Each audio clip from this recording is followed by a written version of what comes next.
living room trap they set in almost every American house, and we paid them thousands of dollars to put it there. They installed a two-way spy mirror on our living room walls and forced us to pay the electric bill just to run it. It scans everything you do, silently overrides your physical inputs, and completely locks your controls on the spot. They secretly baked hidden spyware deep inside the hardware, and the software running inside those displays uses automatic content recognition to silently take 200 screenshots of your screen every single second. It scans your private family photos off local USB drives, logs what offline games your children play, tracks your viewing habits, and then locks your physical inputs until you stare at a sponsor message. That is not a feature, Your Honor. That is a full-blown digital hostage situation taking place inside our private homes. And they are doing it with our brand new smart TV sitting on our own house wall. I paid $3,000 in cash for a brand new 4K screen. I mounted it, plugged in my own console, my own cable box, or my family's streaming stick through a physical HDMI cable and hit power. But before that screen renders a single pixel, the hardware freezes dead in its tracks, forcing me to watch a mandatory, unskippable advertisement. Your Honor, if a stranger stood outside your living room window, snapped photos of your family through the glass, and demanded money before letting you pull the blinds down, you would have him arrested for stalking. Imagine buying a deadbolt for your front door, coming home late at night and the lock freezes, forcing you to stand out in the freezing cold watching a commercial before letting you into your own house. You would call the police. So why is it legal when an electronics corporation bakes that exact same surveillance system directly into a piece of home furniture sitting on my wall? They want you to believe this requires complex cloud magic, but the physical reality is dead simple. An HDMI cable passes a local electrical signal from my device straight to the screen. It does not need cellular towers. It does not need their cloud servers. I plugged my own devices into my own TV using my own cable and my own electricity, and their software hijacked my hardware for a 30-second detergent commercial. That wasn't a software glitch, Your Honor. That was premeditated hardware sabotage. They deliberately hacked their own internal chips to block physical inputs from working unless they get a digital permission slip from corporate ad servers. They took thousands of our hard-earned dollars for physical hardware and turned our living room walls into a 24/7 advertising toll booth. They do not get to spy on our families. They do not get to build digital toll booths in our homes, and they do not get to hold our private property hostage. Objection, Your Honor. The plaintiff is delivering a wildly dramatic, technically uneducated performance designed to confuse basic modern consumer electronics with criminal activity. What Ms. Keith dramatically brands as sabotage, 40 million satisfied American households call an affordable digital ecosystem. Let us establish a basic legal distinction that the plaintiff conveniently ignores. When a consumer purchases a modern smart display, they own the physical glass panel, the aluminum bezel, and the internal copper wiring. You do not own the proprietary SmartOS operating system or the multi-billion-dollar digital cloud infrastructure that powers our advanced display interface. Section 18 of our end-user license agreement, which Ms. Keith explicitly accepted on screen before plugging in a single device, clearly states that operational features utilize network handshake verification to initialize system architecture and authenticate startup protocols. Our automatic content recognition software is not spyware. It is an industry-standard telemetry engine engineered to optimize picture fidelity, index dynamic metadata, and deliver seamless partner integration. Maintaining continuous over-the-air security patches, high-speed content delivery networks, and real-time display drivers requires tens of millions of dollars in monthly cloud server maintenance. Furthermore, the plaintiff's economic claims are completely detached from reality. Building an Ultra HD 4K display with quantum dot processing in today's global market is extraordinarily expensive. Microchip supply chain costs, rare earth mineral extraction, and panel fabrication expenses are at an all-time high. By integrating ad-subsidized firmware overlays and anonymous viewer analytics directly into the boot sequence, we slash the baseline retail price of smart TVs by thousands of dollars for working-class consumers. We turned luxury home theater technology into an affordable household appliance. If the plaintiff wants a completely sterile, offline video monitor with zero interactive software integration, she is more than welcome to buy an $8,000 commercial broadcast monitor. But you cannot buy a heavily subsidized consumer television. Click I agree on the software terms and then come into a court of law crying when the digital ecosystem operates exactly as designed. Subsidized?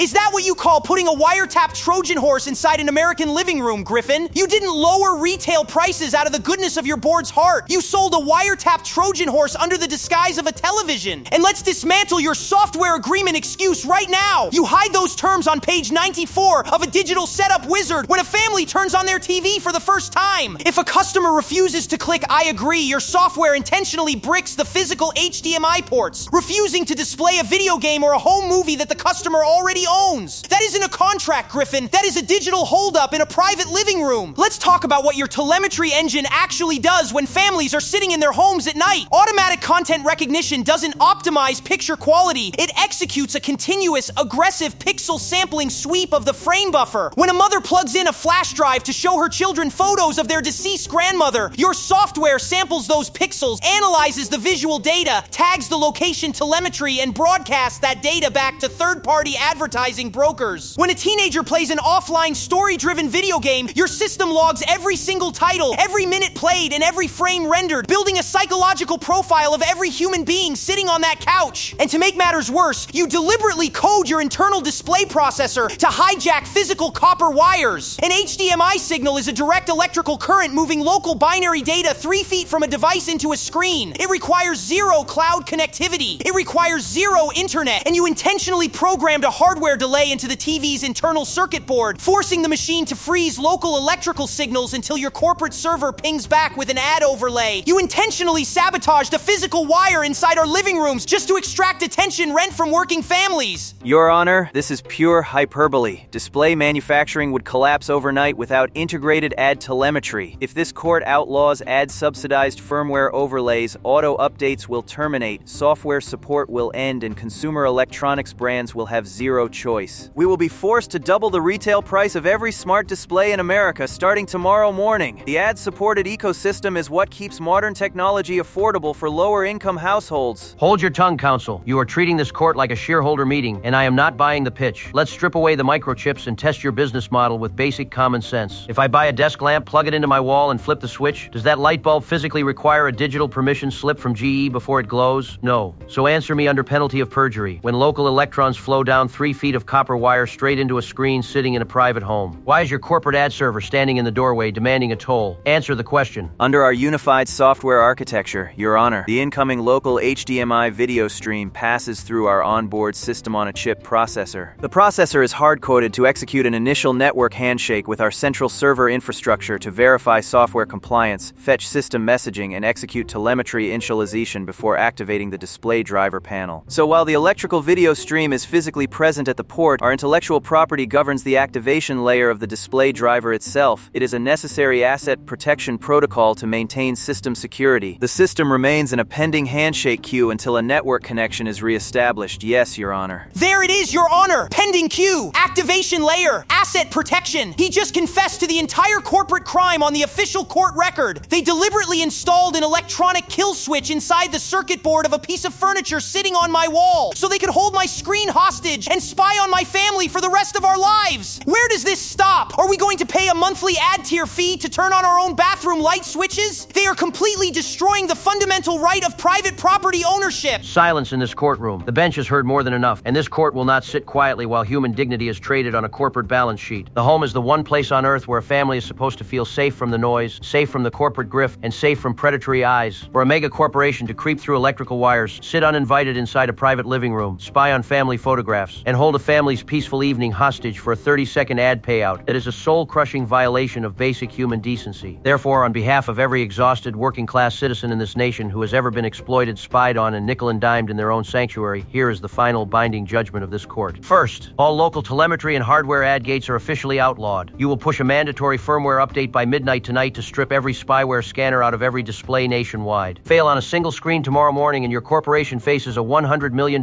per day penalty. Second, the CEO and lead defense counsel are stripped of corporate immunity and sentenced to 1,000 hours of mandatory community service. You will go door to door, manually purge this spyware from working families' televisions with your own hands, and deliver written apologies alongside full cash refunds out of your personal bank accounts. Case closed.